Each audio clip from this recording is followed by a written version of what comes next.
This episode of Reckley Pros Podcast is brought to you by Anchor. You want to start a podcast and don't know how? Anchor's the place for you.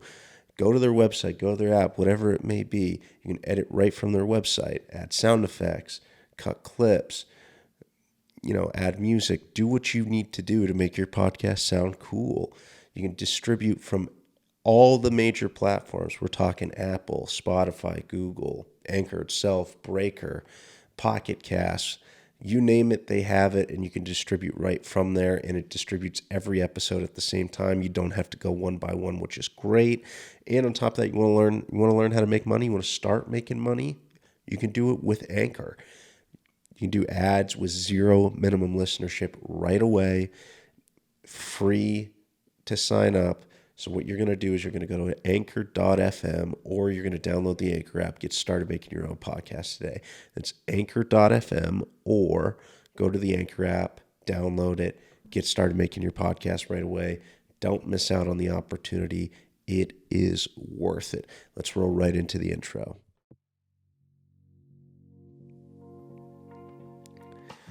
Welcome back, everyone, to another episode of Reckley Pros, and it's your boy, none other than Dan Longton. Yeah, that's right. Read the title, read the sign. It's your boy back, and we're back for a third straight episode. 3 straight episodes in 3 weeks. I told you I was going to do it, and we did it. And with that being said, we also hit double digits now too. Episode 10 of Reckley Pros. That's crazy. So it's very, very exciting. I'm excited to see where these next 10 episodes go. But with that being said, though, I will be taking a couple week hiatus. This will be the last episode of the first season. I am going to make this season 1 on like Apple, Spotify, like on the Anchor website. So you'll be seeing that. But this will be that first season coming to a close. I want to go back to the drawing board a little bit and kind of see where I can improve upon. And obviously, one of the things I'm looking to improve upon is the video aspect. I think the Zoom calls have been very easy and accessible, but I do have this studio that I want to. Well, it's studio, but it's something I want to utilize a little bit more and get guests in here. So I want to kind of like finish this off a little bit. You guys have kind of seen it on Instagram of where it's at, but I want to kind of spiffy it up a bit, and we're going to be doing that by updating the camera, having some better video quality. Because my Canon camera that I have only lasts about 30 minutes. So that's something that's going to be in the works. I want to update the intro and the graphics a little bit more too. I think those could be a little bit better, but one step at a time. And I'm also in the thought process of how many episodes do I want to do a week. I think once a week it's a lot, but it's not. It's been getting easier to do, and I think the guests are great. It's the accessibility, I think, is the tough part. So I want to try and start doing solo podcasts and trying to do 2 uploads a week, see where we're at. So seeing how that would take interest, because I want to just see this grow. I want to challenge myself, and I've been enjoying sitting in the chair and interviewing people. But, I have some opinions on sports and stuff like that other than just listening to all these people I have connections with. And I want to get the ball rolling a little bit on that. So we'll stay tuned for season 2. But if you haven't done so yet, go follow us on Instagram at Reckley Pros. Go follow me at Land_1996, 199612 on Twitter, TikTok, etc. And on YouTube, you're obviously watching right now, so hit that subscribe button, man. Just give her a little poke, just a little tap on the glass. You know what I mean? she deserves it. She deserves a little poke for the subscribe. I'm trying to, we're growing on everything else, but I know you guys, I've been getting like 40 views on some stuff. Like, yeah, I like, obviously you guys watch it, just hit a subscribe button. Just a nice little gentle tap. That's all I'm asking for. All right, please do it. But anyways, do all that. Do the like, comment, subscribe thing. Go check out all my other videos. I got clips now on YouTube of all previous episodes. Well, not all. I've still got a couple that I'm working on, so those are in the works. But we're getting back up to date.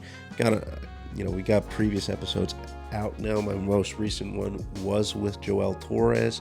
He is a current agent for Dodge Sports, which is an MMA agency, and he's also the co-founder of the Scrap News.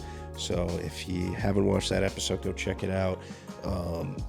Again, great guy, incredible story, and has a lot of drive to him as well too, and you definitely see that from that episode. So for sure, go check it out.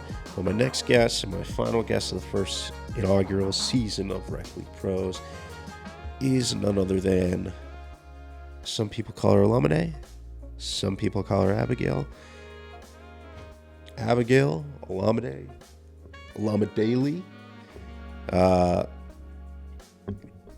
Abigail Sonuga. She is an old friend of mine. I went to college with her for 2 years at Franklin Pierce until she transferred out to Towson. She has a very incredible journey. From I've known, from the time I've known her, she's always been on top of her game in the classroom, has had a high GPA, has been very invested in her academics and volleyball as well too. And she's an incredible athlete, monster on the volleyball court. Was one of the best players I saw go through the Franklin Pierce volleyball program while she was there. And Towson got a good run when she transferred for sure, and it showed while she was there. And because of her aspirations in her academics, she's now in med school right now, trying to get her doctorates. Currently, she's sitting on a specialty right now in dermatology, and you'll hear us talk about that a little bit. But she's going to school at UC Irvine. She just moved out there with her boyfriend, and she also has a YouTube channel as well too. So go check that out. Olami Daily, I think is her YouTube channel. So go give her a little poke on that subscribe button as well too. Very informative if you want to get into the medical field and want to learn about specialties and how to apply for med school and all that stuff. And her YouTube channel is very, very interesting. So for sure, go check that out. It is a everyday life into her life, but it is very informative and very, very entertaining to watch as well too. So without further ado, I could be rambling a little too long, but Rec League Pros, episode 10, final episode of season 1. None other than Olamide. Let's roll right into the clip, baby. Already recording too, so okay. Yeah, I'm getting right into it. So I like it. So I was just about to text you too, just to double check and make sure.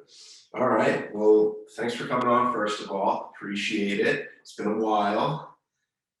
I know it has been. What, like 4 years almost? I don't even know. Let's see. When did you transfer out of Pierce? I want to say in 2017.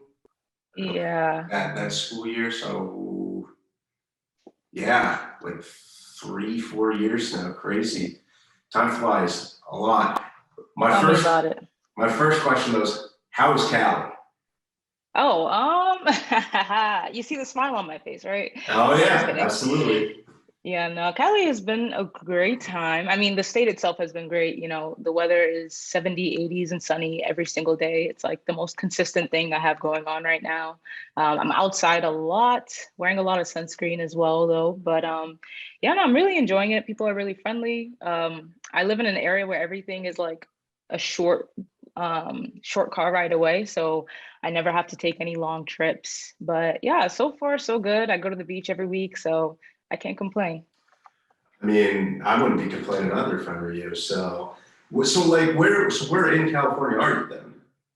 Yeah, I live in Irvine, California. I go to Okay, school at UC Irvine. okay, interesting. Because and how like proximity of that is that's like just outside of Los Angeles, or is that closer up towards San Francisco? I don't know California at all. You just hear the word Los Angeles, and then that's what California is.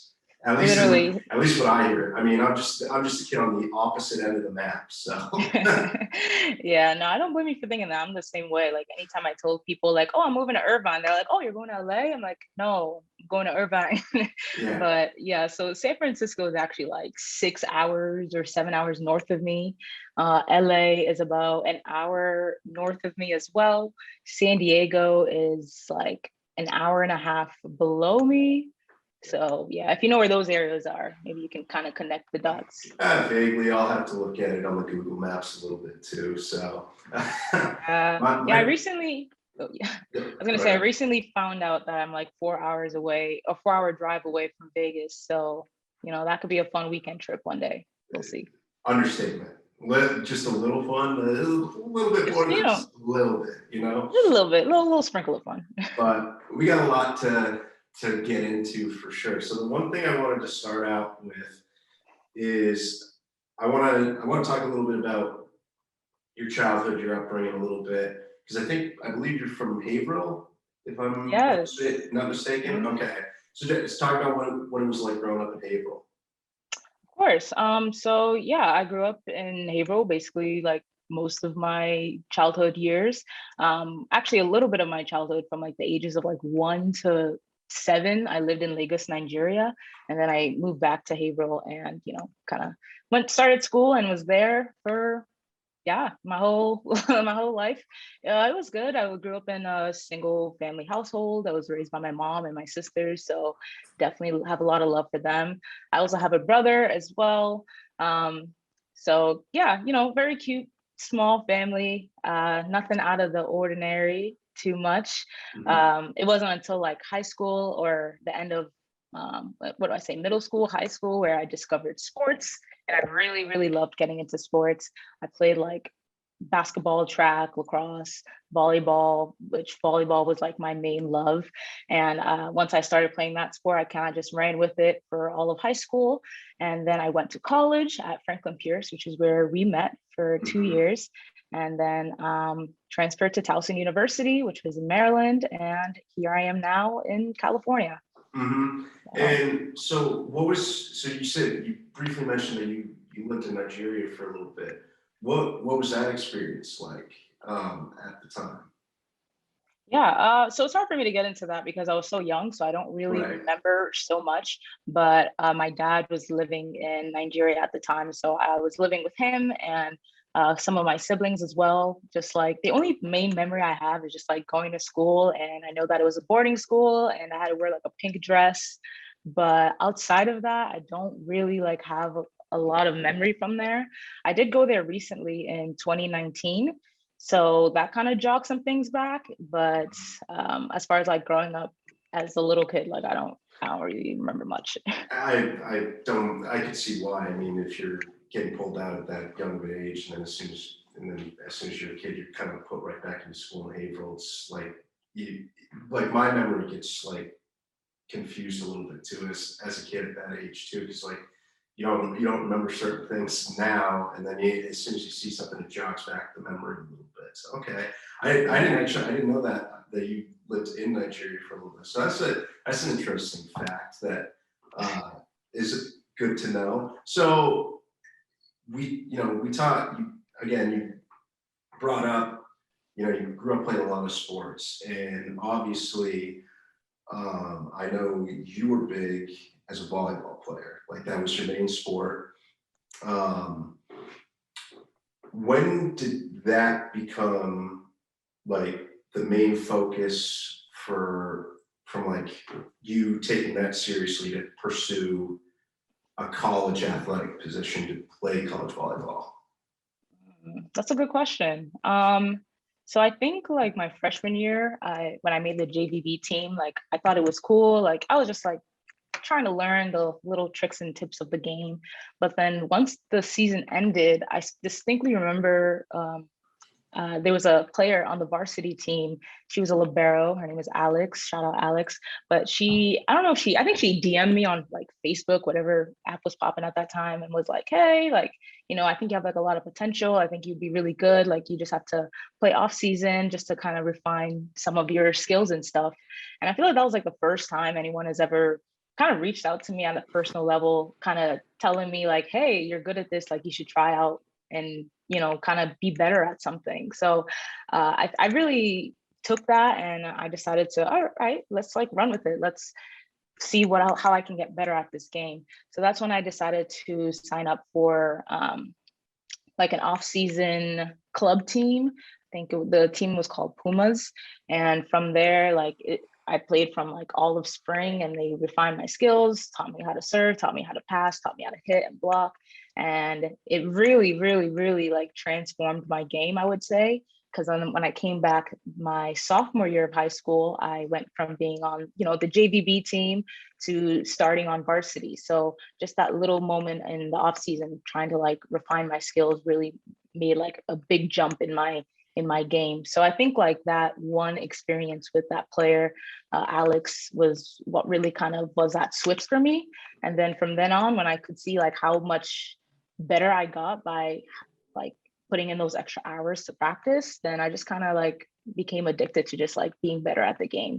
And yeah, that's kind of how high school went. And better you were for sure. I mean, watching your games back at Pierce was incredible to watch.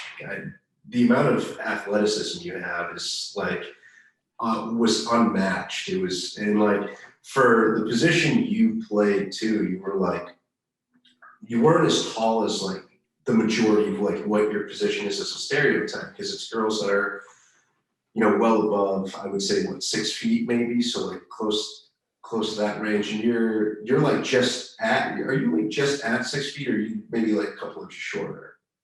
So truthfully, I'm 5'10", but I like to tell people I'm 6 foot because Okay. he's gonna correct me. Right, yeah.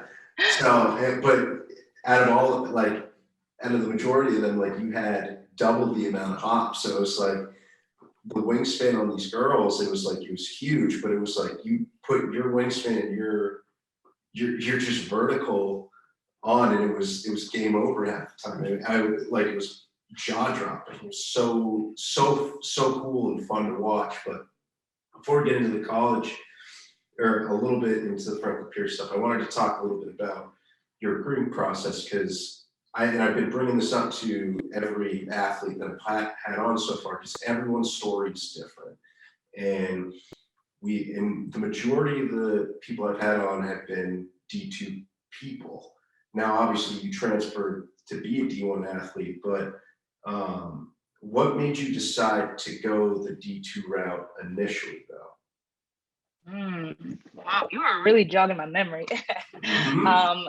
Let's see what made me. I mean, for me, I just really wanted to play in college. So initially, I was like looking more at the D3 route because those were the coaches that were coming up to me or coming up to my coaches saying that they were interested. So at first, I didn't even think about playing like Division 2 or Division 1.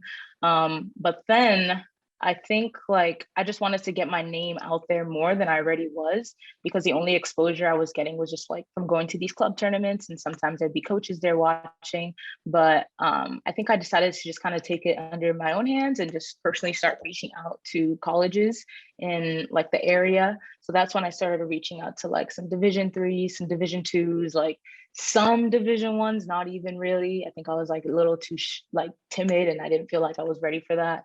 But yeah, so I reached out to Franklin Pierce, happened to be one of the schools I reached out to, and then they contacted me back. And that's actually when I realized that you can get a scholarship to play sports in college, like at the Division 2, Division 1 level. I didn't know that. So once I knew that I could get money for playing college sports, that's when I was like, all right, let me try to like contact more Division 2 and Division 1 schools.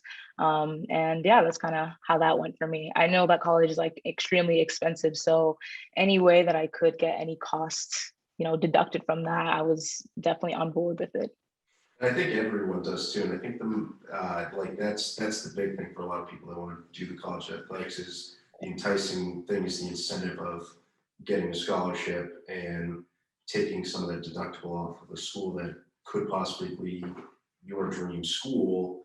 And I think a lot of people tend to forget that the D2 level, like they give out scholarships at that level. The only one that doesn't is the Division 3, but at the same time too, I think they tend to find ways academic wise to get you scholarship money. If you have the grades, it works out for you in the long run for sure. But so I'm curious to know this too. Did you have like a final, like a top 3 list of like where you wanted to go? I think the first time around, I did not. Franklin Pierce just happened to be the best option for me. I think that they were the only Division 2 school that was actually like taking me serious, and I was taking them serious. So I honestly didn't have a lot of options my first round. And I visited the campus and I felt like, it was nice. I saw the trees, I saw the colors of the trees change, I saw the lake, and I was like, wow, this looks nice. Like, let me just take it. Yeah. I definitely didn't do a lot of research in that regard. I just kind of went for the first school that really seemed like they wanted me. And I felt like I could play volleyball and also be able to study biology, which was my major in college. Mm-hmm. And now getting into that too, describe what that first year was like for you, like as an athlete and as a student. Did you find that at all to be per se? Was it a difficult balance, or did you feel like the coaching staff, the professors um, had ways to kind of keep you grounded and keep you on top of your schoolwork while being able to compete at a high level? Um, I mean, I definitely struggled the first year just because of, just adjusting from coming from high school to college itself is an adjustment. And I felt like I had to perform as a student and also as an athlete. So, that's just going to come tough to anybody, I think. But I think that I just had to like really depend on my ability to adapt in these situations. Like I always know that when I enter something new, it's always a struggle for me. Like when I first started playing volleyball in high school, like I was not the best. But then, after just like being consistent and just like showing up every day, you get better. As far as like help from like the school and students, I think that they've tried their best. I don't know. I actually don't remember. I wonder if they had like study hall. I know that some schools they have study hall in place. Mm-hmm. And in my last school they did. I don't remember if they had that at Franklin Pierce, but if they did, that would have been really helpful. I think the best help that I got from being at Franklin Pierce was the fact that so many of my teammates were also science, bio majors. So we really stuck together a lot. Like my best friend Katie, like, she was like my homegirl, and we were both the same major. Like we studied together all the time. We kind of kept each other accountable. So I think the best thing that came from that experience is like having that accountability partner, so you don't fall behind and you are able to succeed in both as an athlete and as a student. Right. Well, and I think, well, the nice thing about that school, there's 3 big majors I would say at that school. You're either in the science realm, health sciences, with like a focus or something. So kind of like what you were doing with bio. Um, you're either a communications major, which is what I Yeah. was in the realm of, or you're a criminal justice major. It's really, those are like the 3 biggest majors at that school. And you hear, or actually business is in there too. I would actually actually probably businesses, there's a lot more business majors than communications, but those four itself, like that's the common stuff you hear at all of them. Then when you hear someone was like, oh, I'm an education major, I'm this, you're like, oh, we're kind of shocked a little bit. But that's like the nice part then for you, because it was like you had so many teammates where if they were upperclassmen, you could ask questions in a sense of like what what you were stuck on for paper or research or whatever it may be. And Katie itself too, which is again another topic I wanted to get into as well.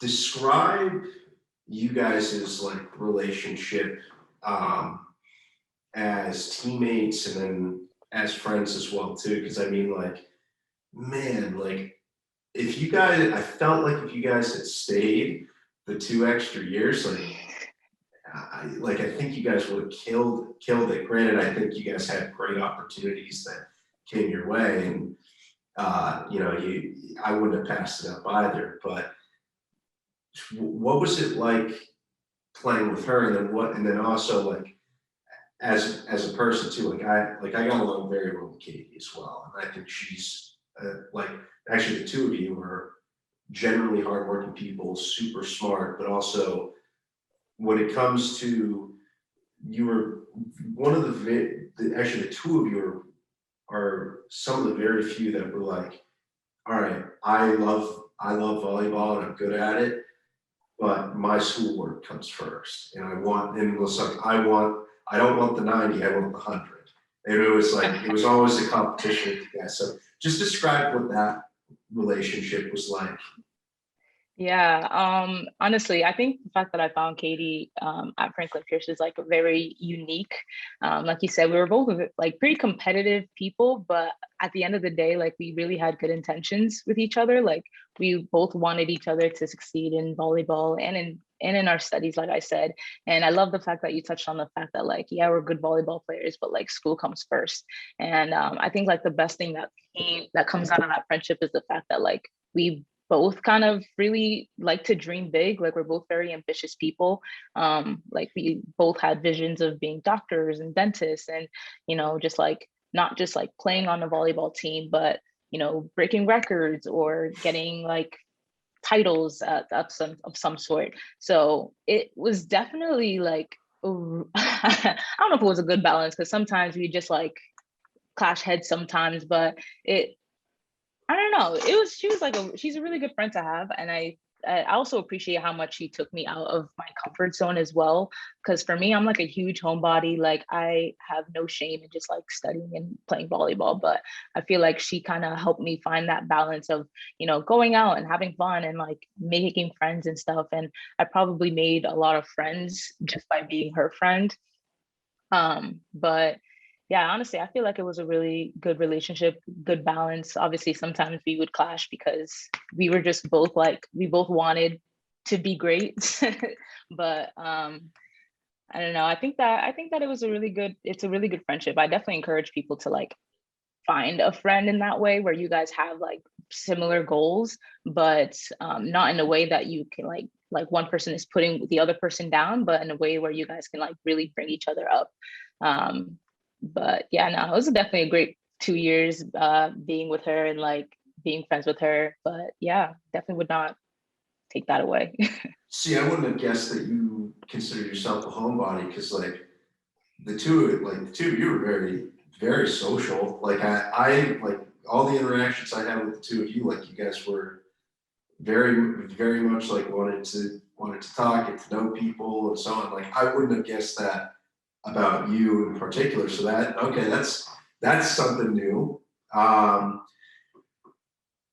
And yeah, like I think it is nice to have someone like that takes, I mean, that puts you accountable for your own success in a way. Because if you don't necessarily have that, and you don't necessarily have people pushing you, then it's like, well, what am I really doing sometimes? Where it's like you want the support system. That's in a sense what friends are. It's like, yeah, people like I clash for heads with my friends all the time, but I feel like for the most part they had my best interests as well too. So like I think that's totally relatable. Exactly. Yeah. No, finding that group is definitely important. And I feel like that was like the major downfall of a lot of like athletes who started out playing volleyball or tennis and like quit. Like, they just didn't have like those people around them, like kind of showing, like being like, don't give up. Like, no, I'm doing this. You're going to do it too. And, I think it's really important to find that community in any situation you're Mhm. in.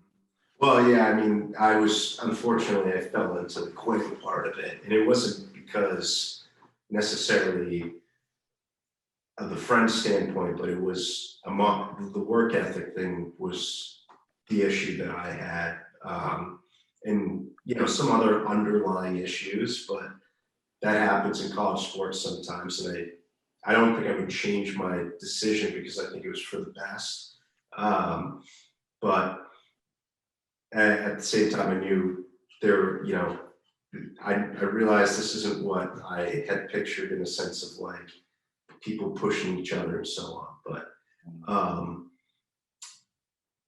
so you finished your first full year. Describe that first like season as with that volleyball team, because you guys were really good your freshman year. Like you guys had a strong senior class, some pretty good juniors as well too that I think graduated early after that year as well, because I think they did 3-year programs. Yeah. Um, and then you guys had a freshman class of you and Katie coming in, so it was like win after win for you guys, like that regular season. Yeah, no, it was definitely a beautiful moment. And I love the fact that we had a senior class that was like really good. They were really committed and they really loved playing the game and they really wanted to win. Like that was definitely the environment I wanted to be a part of. It definitely like it was a lot to get used to at first because, waking up at early in the morning to do sprints and to do all these like heavy lifting and stuff like that was a lot for me to do because I've never had to do that in high school. But I think like once I got the hang of it, I really appreciated being in that environment because every like who doesn't love to win? So to be led by a group of women who definitely embodied that and wanted that to be who we were going into the season was amazing. It was amazing. I really did enjoy that first year, and the fact that I got to play and I got to start was also great as well. I definitely wouldn't say that like, oh, I came to Franklin Pierce because I knew I was going to start. Like I knew it was something I had to work for, and the fact that I made that a reality for me just made that whole experience that much better. Mm-hmm. And I mean, the talent on that team was just unbelievable, and Sure. I think the NE10 in general for like a Division II conference in the Northeast, especially with volleyball, there's a lot of really good teams in the Northeast in general. Franklin Pierce was in that mix while you were there. I would argue NYIT was definitely in that mix for sure. In the ECC, you had a Delphi, like you just had all these powerhouse teams. So it was like you weren't just like it wasn't just like kind of like a rollover win type thing. You're winning 3-0. It was you worked for a win. It was, and you had to be on top of your game. That was in the competition. I think was the most entertaining from like a fan perspective that went to those games. Yeah, definitely. No, I was also very impressed by how great that conference was as well. Like all the girls are good and all the girls are tall. Like what you were saying earlier, like I'm not that tall for my position. Like as a middle hitter, usually people in my position would be 6 foot and up, and I'm 5'10". So I think like as a freshman, having to like be at the net and having to block these large women was very, very intimidating. But I think I would have like much rather prefer it to be that way. Like I would prefer to like have these big girls like, just make me run in circles and stuff because that's what like makes me a better person, a better player. And yeah, no, it was freshman year, I think was like a really I think it might have been like my favorite year at Franklin Pierce, volleyball wise. Yeah, well, I mean, it was a 2-year career. Yeah, yeah, So, no. 50-50. but I would have assumed out of the 2 years that was probably your favorite one. Going Sure. into that second year, I mean, you guys lost a lot of that core senior group. A lot of the junior class from that previous year also had kind of moved on, graduated early. And it really came down to what I kind of noticed. Like, I went, like, it was kind of really just like the Katie and Olamide show in a sense, where it was like, and this isn't a knock towards like the rest of the girls that were on that team. They were like, Maddie was a really good player.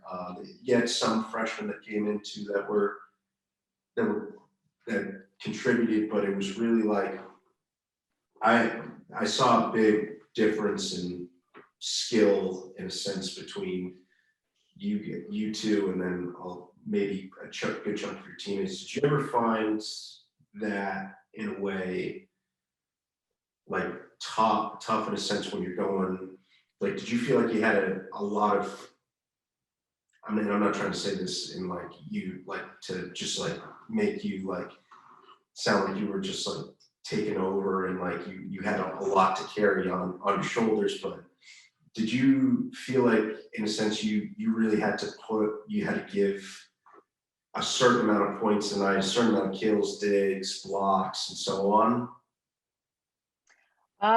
Yeah, for sure. I think like being a starter on the team, even my freshman year, I kind of felt like that same pressure, definitely way more my second year.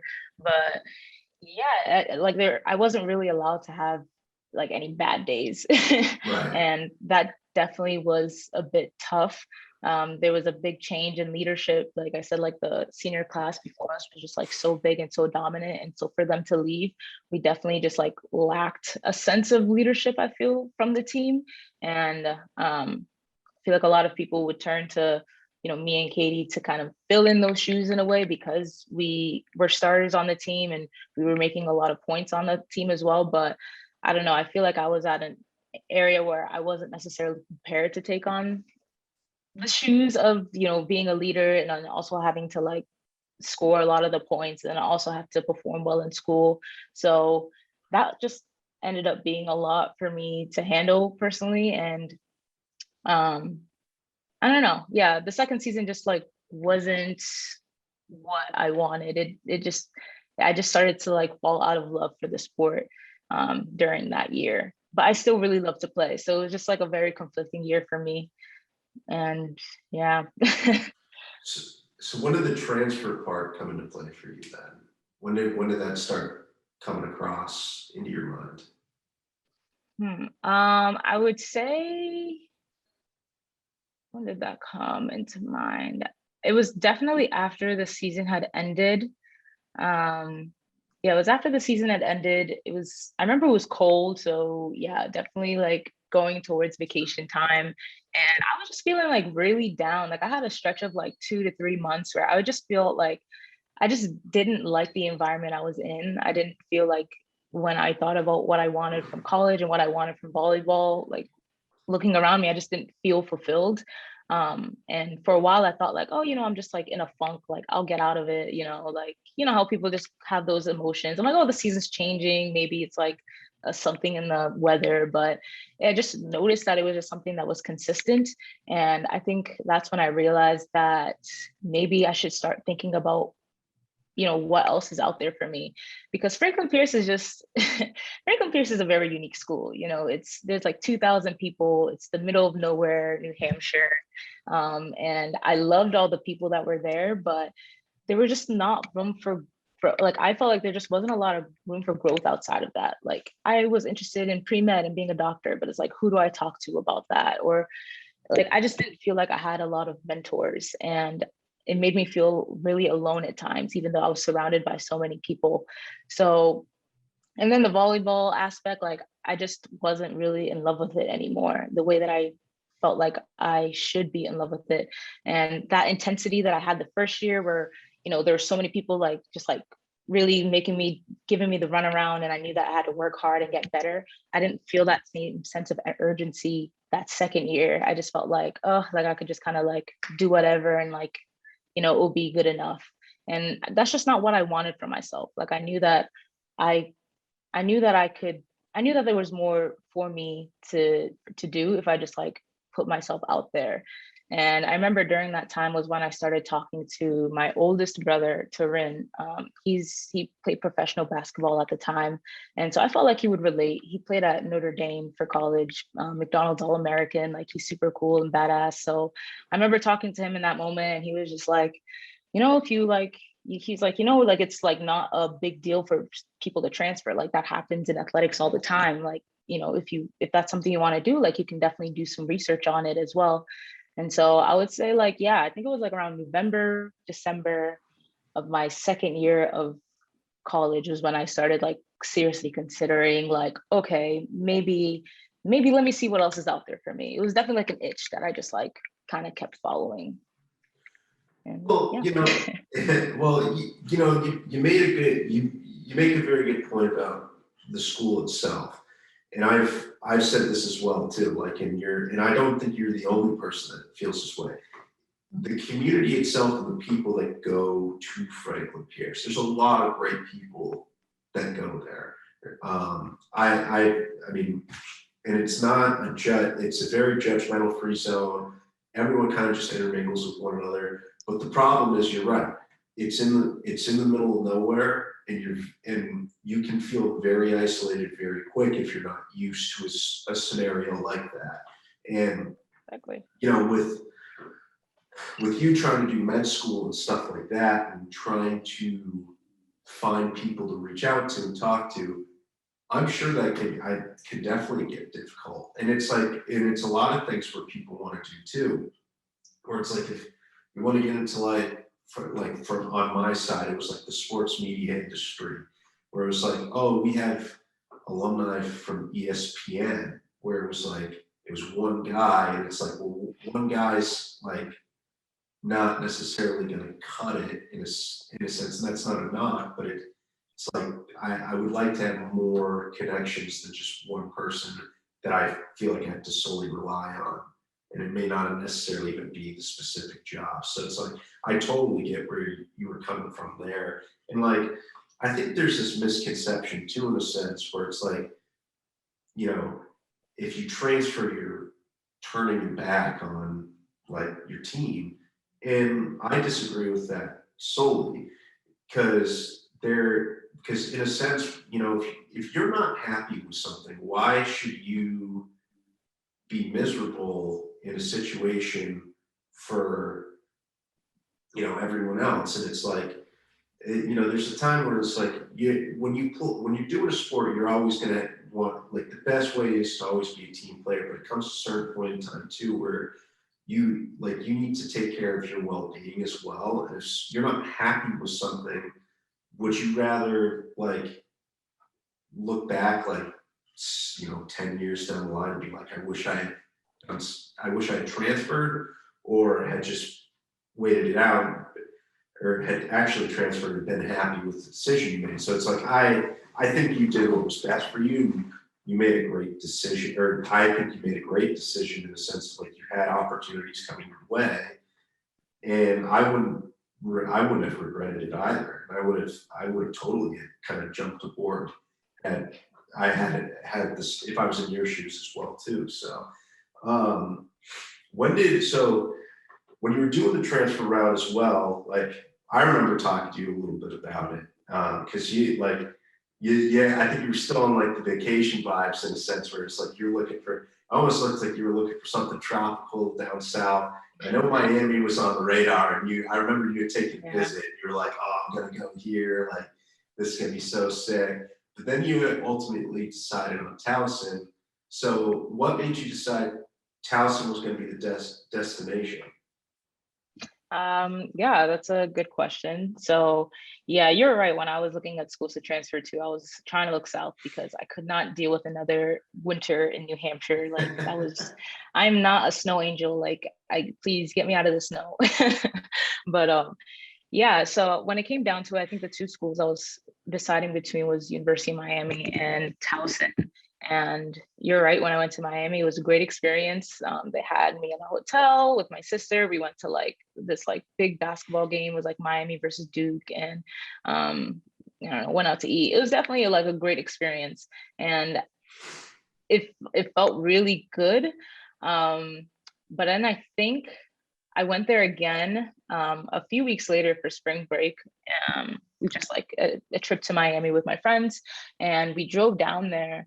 And on the way back, I got into this like really crazy car accident, like really bad. The car flipped over on the highway a few times. Yeah, which is actually the second car accident I've been to in that same exact scenario where I wasn't driving that time, but the car flipped over on the highway. And I was so scared in that moment because, I was in Florida, we just went by ourselves. We were like 19 years old, I think, or 18, 19 years old at that time. And I don't know, I think like I was so scared to be so far from home in that moment that I felt like it was like a sign. Like, I don't know. I felt like it was a sign for me to look somewhere else. And I know that may sound like kind of dramatic, but at the time it really did make sense to me. And I feel like I honestly made a pretty good decision in that regard. But it was a lot of just like praying on things and just like speaking to God in that moment and like just seeing what was best for me. And I don't know. And also, I think a bit of it is that like I want to go where I feel like I really am needed. And I feel like Miami would have been a really great experience, but that team is stacked. So they would do fine with me and they would do fine without me. But with Towson, like I really appreciated that school because I really liked the trajectory that they were going. Something about like a school that is really on the come up and they just need that extra player to like get them to that next level, or they have a missing piece. And like I felt like I was like, oh, I could really fit in better with their program and like what they wanted out of me. And then also in the pre-med world, there was like a ton of hospitals nearby. And I felt like those connections were really great as well. Maryland is a lot closer to Massachusetts than Florida was. They gave me a full scholarship as well. So I definitely didn't want to turn that down. And also, I think like another thing about Maryland is that it's like a really big Nigerian population, which I didn't know about at first. So when I got there, I felt like it really did feel a lot more like home to me than Miami did. I was finally kind of connecting with my culture a little bit more because, I grew up in Haverhill, Massachusetts. There's not much Nigerian culture there, but I felt like with Maryland, it was different. Like it was definitely speaking to me in a way. So a lot of people were really confused about my decision. They were like, why would you pick Towson over Miami? But it was definitely, I don't know. It was almost like it was like a calling for me to go there. And I don't regret it at all. I mean, I think it's amazing. Like one thing that made me feel like I made the right decision was that my first year at Towson, I don't know if it was my first or my second, but one of the years I was at Towson, we went to this tournament in Puerto Rico, and lo and behold, like our first game of the season was against University of Miami. So I'm like, wow, what are the chances that like these two schools in completely different conferences would play each other? And I was like, damn, this is really gonna show like, did I make the right choice or not? And we just like we completely beat them. Like it was 3-0. It was a complete sweep of a game. And it was like one of the best games of my career. I don't know. I guess like from that moment, I was like, yep, I'm exactly where I needed to be. So I definitely don't regret like picking Towson. I feel like it was just an amazing experience. But that whole like trying to figure out where to go was definitely very nerve-wracking for me. Well, Maryland's a very like underrated place as well 100%. too.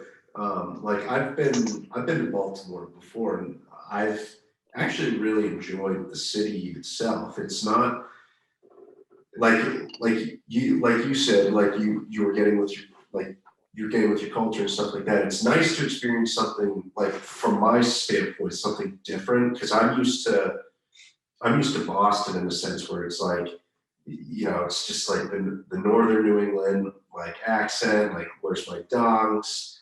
I'm a Boston sports fan, so I always liked experiencing like different cities in that way, and just kind of like seeing what their culture and their vibe was like. I always liked Baltimore as well too. It's also one of the only few places where I would argue that I like their seafood very close. It's close, like not that close to a second, but it's a second to New England seafood because I'm a big lobster Ooh. guy. Crab in Baltimore, amazing. I love crab. love sure. love their craft. Doesn't translate to anything, and that's one of the few areas. If you go anywhere outside Baltimore for crap, you're not doing no. Doesn't translate. It's the same thing with lobster, like Maine, where it's like I could go to Florida and get a lobster, and I could be like, this is not nearly as good as a Maine lobster. But anyways, like yeah, I would have to agree with you. I think Baltimore, Maryland, Maryland itself is a really cool place. So yeah, you touch base on it with like you playing Miami. Absolutely sweeped them. And I think that probably was an eye opener for you of like what this team was going to be. And then the next thing you know, you guys won 16 straight games that season. Did you even envision, like, I'm sure you probably thought you guys were going to be like a good team, but it got to the point where you guys were like almost looked at, or you guys were looked at some points as one of the top volleyball teams in the country. Yeah, no, it was an amazing ride. Like that was a great time. And especially to come from a state of like being unsure as to whether I made the right decision about leaving my old school, and then the season prior to that, like we weren't winning, it wasn't that great. And then I finally made that jump to leave and join this new school. And we just, like you said, we just like really killed it from the jump, 16 straight wins. It was insane. I don't think any of us really thought we had it in us. Like, I mean, who just assumes like, yeah, we're gonna win 16 straight games? Like it was unheard of, but we all really wanted it. And that was like the biggest key for me. Like I literally just wanted to be a part of a team that just wanted to be there, that wanted to beat teams, that wasn't just like moving through practices, but like was practicing to win. And if you saw our practices in that moment, like they were really, really intense. Like us playing against each other was more competitive than a lot of games you would have with other teams. And it was great. And then also we had like a formal like strength and conditioning program. So we were all just like getting jacked. We were all getting really fast. We were all jumping so high. It was just such a beautiful thing to watch. And yeah, no, it was great. I could only imagine, considering that was a very, very good team from seeing like highlights and stuff like that. And when I saw the first couple, like the stats, the first couple games, I was like, oh, okay, they're gonna be pretty good. And then it was like it got to like the 15, 16 game, and I was like, are these guys ever gonna lose? And then he finally lost like a couple, and now it's like I was like, wow, like I think you guys finished like 27 or something, and 3, something like 5. Like it was a ridiculous. Like you guys had a ridiculous like winning percentage. I was very, very impressed. So like overall, what did you feel? What's like the difference between a D1 and a D2 level? I'm not like, obviously we get the competition, but just like the general aspect of being a D1 athlete to a D2 athlete. Well, I think the biggest thing is funding. So like with Division 1, like you can get a scholarship with Division 2 and Division 1, but Division 1 schools just have more money, so they can just bring in like a lot of really great talent to the team. Like we were getting players from like Croatia and Puerto Rico and like Brazil, like from all over the world. And, they were happy to come. So, and they were amazing players. Like their serves are insane. So it's like, I think that's a big aspect of just like the kind of people you can bring into your school, and not only just the kind of people you bring into your school, but like the resources you have within your school to make them better. Like what I was touching on before about the strength and conditioning, like at Franklin Pierce, we didn't have like a formal strength and conditioning program. Like I had no, yeah, we definitely did not. Like I had no idea that how strong of a player I really was until I came to Towson, and like somebody was really teaching me all the small techniques that I needed to jump higher and be faster. So definitely the resources and the money I would say is the biggest difference. Yeah, between Division 1 and Division 2. Yeah, well, they finally, I think once you left, they finally actually started upgrading like the strength and conditioning stuff at Pierce. Really? Yeah, it's like senior year, they actually had, you know, like 10 some odd squat racks. They had dumbbell racks.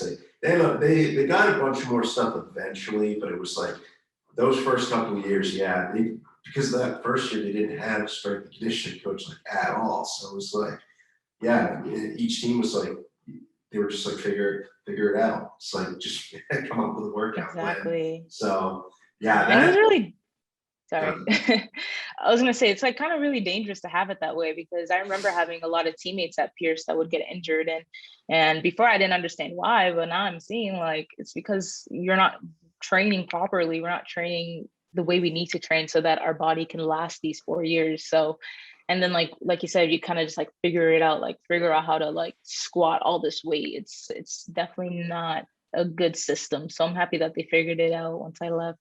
yeah, well, I mean, everyone was into like the bodybuilding workout stuff, and it's just like that's not necessarily what you're supposed to be doing. So, Yeah. um, so your second year, a little bit of a different story in Towson, but um, after that final like year, was there kind of like a sense of like, wow, like my athletic career's like it's done, or was there like kind of like a sense of like kind of like relief where it's like I could take a like breath of fresh air a little bit and relax and not do 6 a.m. stuff. Do you miss it at all? Oh man, I miss it so much, Dan. You have no idea. I miss it all the time. And I feel like I was at a stage when I finished my career that I don't know, I feel like I hadn't yet reached my peak. I was actually just talking about this the other day. Like I felt like I could definitely kept playing and like been and like gotten better and been stronger and faster, but um yeah, it was pretty sad to say goodbye. Part of me wishes that like maybe I had tried to play at the Division 1 level, maybe like my sophomore year of college as opposed to my junior year of college. But no, I definitely still had some gas left in me. But there was definitely a little bit of a exhale as well because nobody wants to wake up at 6 a.m. to be doing sprints till they throw up. Like so that part I was definitely happy about. But overall, I was definitely kind of eager to keep on playing. Did you ever think about, have you thought about like getting into it at all? Just like like I don't know what the competition would be like, but I know you used to do like the beach volleyball tournaments and stuff like that in the off season. Was that ever something you've thought about getting into again, or is it just like with med school and stuff like that? The time is just not there right now. Yeah, so I actually play volleyball pretty regularly. I play about twice a week still on the grass and on the beach. I haven't yet gotten into any tournaments because I'm still trying to figure out the whole med school thing. It's really kicking my butt right now because I'm only 3 weeks in, but I'm hoping that once I get the hang of it, I can actually start doing tournaments as well, Yeah, playing for a little bit of cash and, seeing where it takes me. yeah, and that's the kind of, so there's two things I want to get into now that uh, you're kind of in this stage of life now. Like you graduated, you got your bachelor's degree. Now you're kind of taking this next journey to become a doctor. And I think the coolest thing that you're doing is you're sharing your experience on YouTube, which I think is so cool. I have subscribed, by the way. So Hey. I don't know anything about med school, but I think it's very interesting to see what the journey is like being someone that's a med school student. And I think you're giving a lot of people insight too of like ways where you can be budget friendly, work, get get your degree to get to the ultimate goal of becoming a doctor, in whatever specific field someone desires, and still do things you want to do. So what kind of inspired the YouTube channel? Yeah, so I think it was back in 2019. My sister was getting married in Nigeria, and it was my first time going back to Nigeria, like I said, since I was like a little kid. So I knew that that was going to be such an amazing experience, just because not only is she getting married, but I get to reconnect with all of my family that I haven't seen in so long. And I was like, this is something I definitely want to document and keep forever. So that's when I just kind of took my phone and started recording stuff. I had no idea what I was going to do with all that footage, but I was just, documenting things as we go. But then when I came back, I edited all of it and I put it on YouTube. And I think that while I was editing it, getting to like relive those moments again was just something so special. So I decided to post it on YouTube, and a lot of people loved watching it as well. They were like, wow, I had no idea this is what Nigeria was like. I had no idea this is what like weddings in Nigeria is like. So that was definitely what inspired me to start a YouTube channel.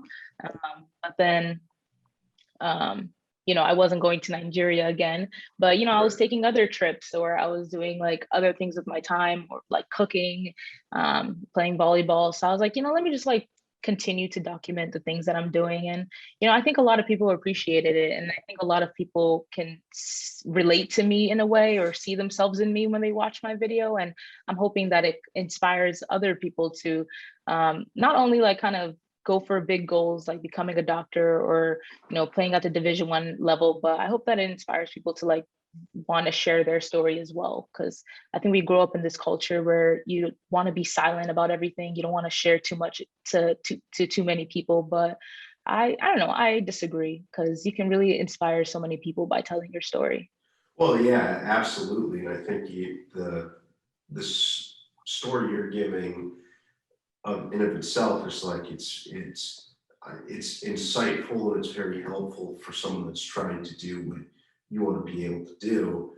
And I I like the fact that you have someone in your corner, your boyfriend currently right now, that seems to have your best interest as well too. And it like I think like you guys in like moving out to California, being vulnerable in a sense of like, we're going out here and it's just the two of us, and just like doing it together. I think that's very admirable to do that. So what made you decide to go to med school out that way?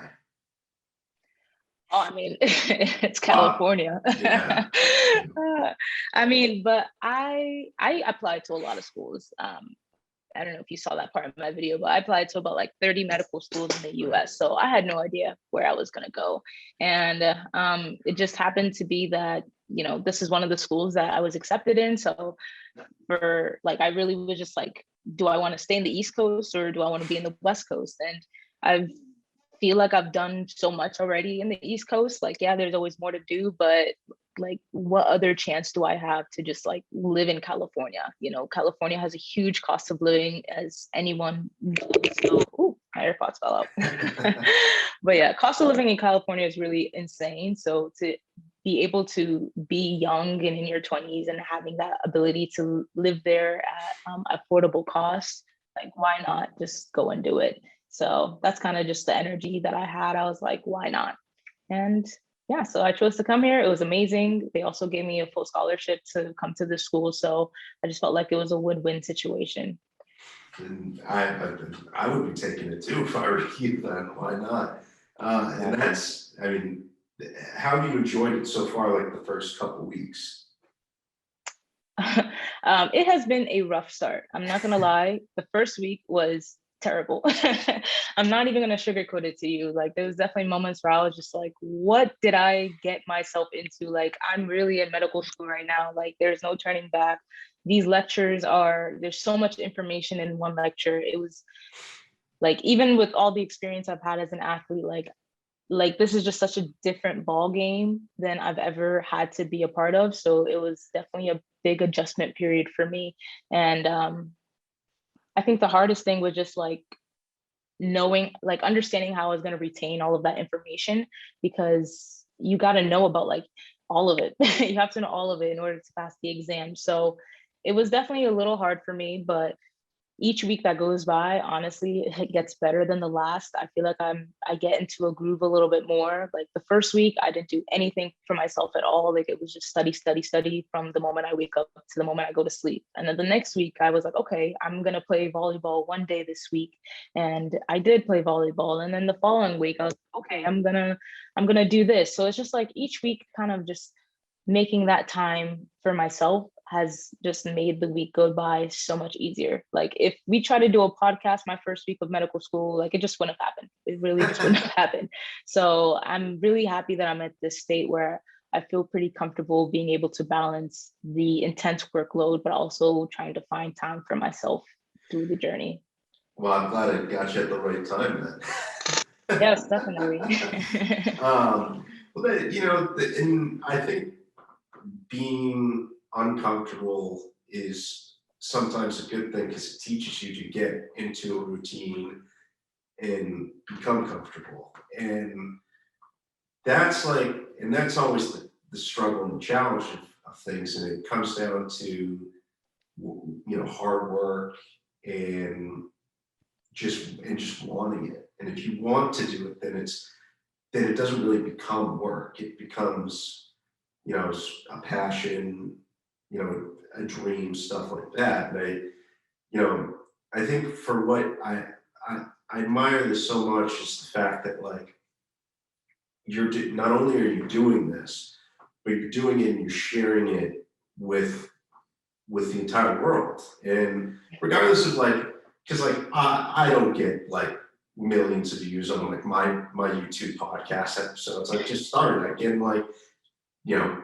10 to 40 views, and like but the thing that I like about it is like it reaches an interest of someone. And for you, since it's the medical field, there's a lot of people that aspire to be in the medical field, but it's tough and they don't necessarily have a sense of direction.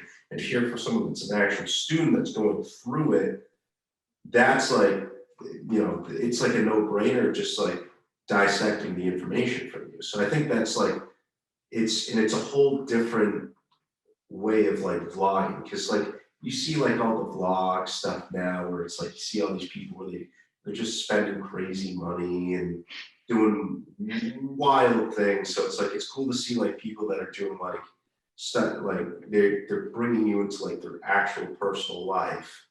And that's the type of content I think I enjoy the most, whether it's relatable to me or not. So I commend you for that. I think that is very cool what you're doing.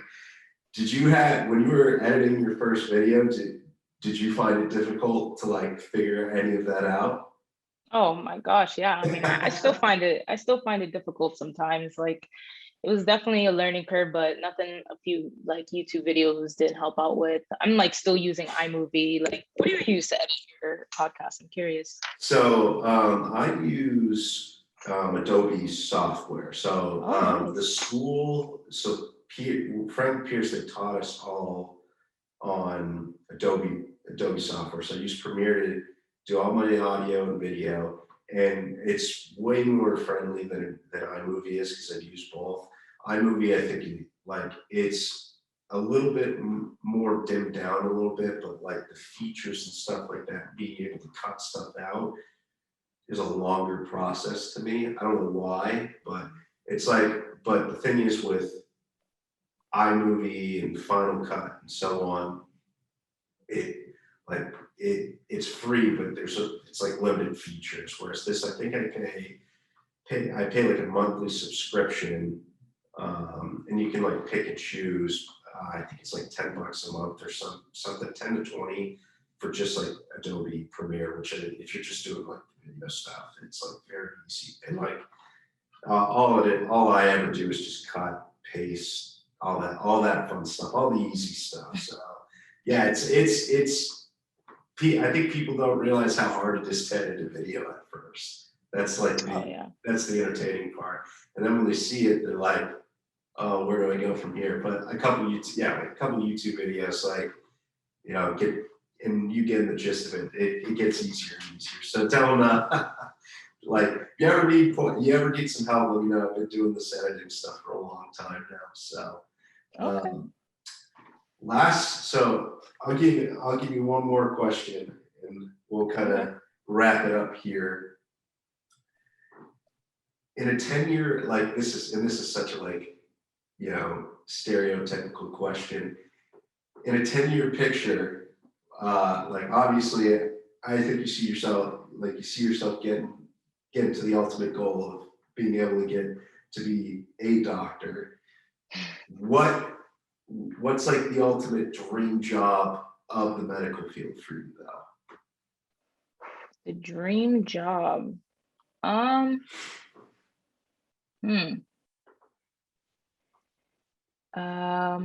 Definitely one that doesn't like pull me out of bed at like 2 a.m. I think would be amazing. Like, I definitely want to be able to be in a field that allows me to have time off and to enjoy life outside of medicine a little bit. I definitely don't want medicine to become my personality.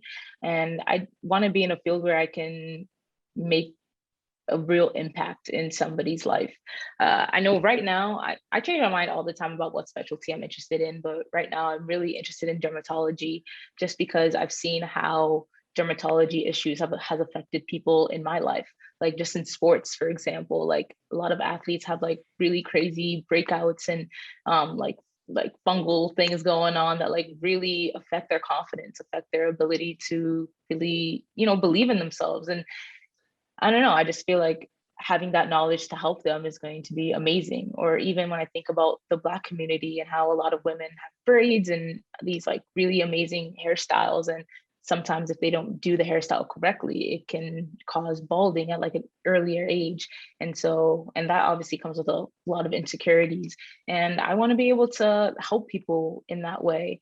But I also want to be able to find time to rest and to have a family and to, go to my kids' volleyball games if that's the sport that they choose, which I hope. But yeah, I definitely want to be in a field where there's balance and I feel like I can truly make an impact in people's lives. And I think you're going to change your mind like a million times, or maybe go back to the same one. But I mean, that's always the cool thing, though, is like actually like I feel like once you land on, and it may be dermatology, but I feel like once you finally like land, you'll have that moment, I think, where you'll probably be like, this is it, this is set in stone, like I'm not changing it or anything. But then again, who knows, you can always change your mind 1,000 times until the last second. It's all on time. Like, time is so interesting when it comes to that stuff, because you never know when that's going to be the exact pick for you. But exactly, anyways, we'll wrap it up here. So you are actually my final episode for my first season of my podcast. So end up on a good note. But I thank you for coming on. It has been quite a while since we talked. I'm glad that I reached out and we were able to do this. I think I learned a lot more about you in this 1 hour than the couple of years we've been hanging out and running into each other and so on. And I think what you're doing in general, just like, first of all, thank you as a medical student for taking the leap, especially with what's going on in the world right now. I think there's heroes don't gotta wear capes, and you're a hero that's not going to be wearing a cape. So regardless of if it's COVID related, not COVID related, like it's still something where you're helping people. So I think that's something you should be very prideful about. And I'm very excited to see where you kind of go from here. I can't wait to be able to be like, oh yeah, I know Dr. Olamide. Like she's great. And I hope you keep up the YouTube channel, because I will be watching. It's very entertaining. And I like seeing your journey from moving into California and what your first couple of weeks of medical school have been like. So keep it up. If you ever need anything in terms of editing stuff, give me a shout. I'm more than happy to help you out.